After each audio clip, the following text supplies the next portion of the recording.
Bon, je peux dire que mes attentes sont en train d'être comblées. Nous avons beaucoup appris.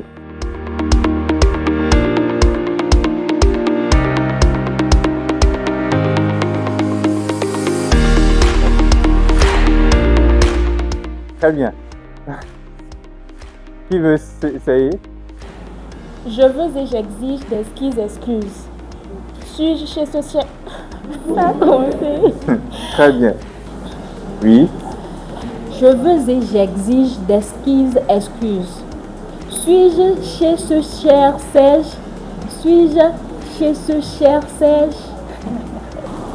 Je veux et j'exige d'exquises excuses. Suis-je chez ce cher Serge?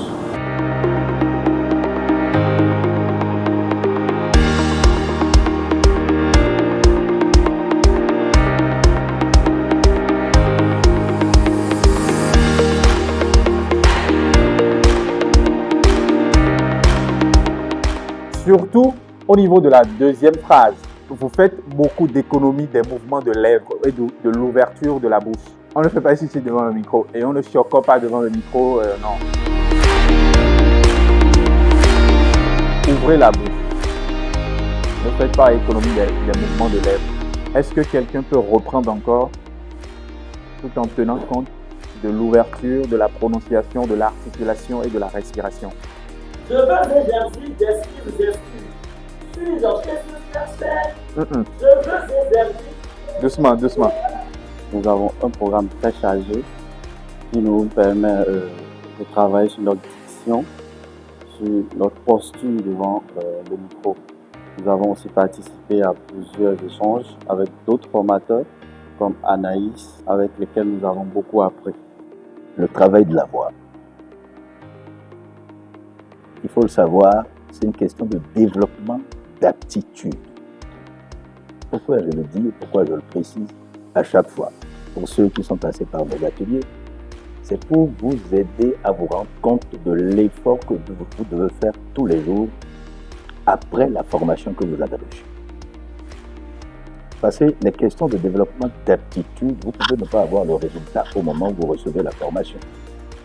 Mais vous pouvez vous donner le challenge d'atteindre un objectif en vous appuyant sur les éléments qu'une formation vous a donnés.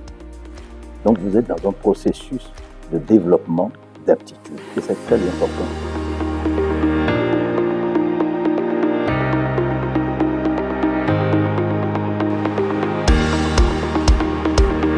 Est-ce que ça répond à ta question? Comment cette personne-là pourra s'appliquer, je crois, le livre audio encore ça peut aller, mais le doublage, est-ce qu'il y a des sites, des formations? Et nous avons également échangé sur les métiers qui découlent de la voix off.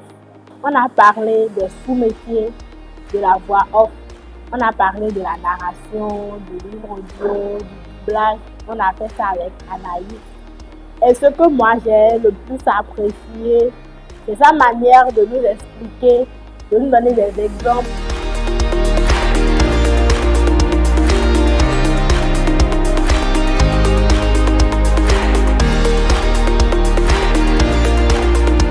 Ouais, vous voyez que ça donne une musicalité là. Bon, le point essentiel que moi j'ai appris tout de suite, c'est l'articulation des mots. Il y a des mots que je n'articulais pas bien, surtout au niveau des R. Et dès le premier jour, j'ai su qu'il faut corriger cela. Donc même si, que ce soit dans le domaine de la voix off ou dans la vie réelle, ma manière de parler a forcément progressé. J'ai aussi su que la manière de poser la voix dépend de ce qu'on veut faire. Je vous explique. La manière de poser la voix pour un spot n'est pas la même pour un livre audio ou pour un documentaire.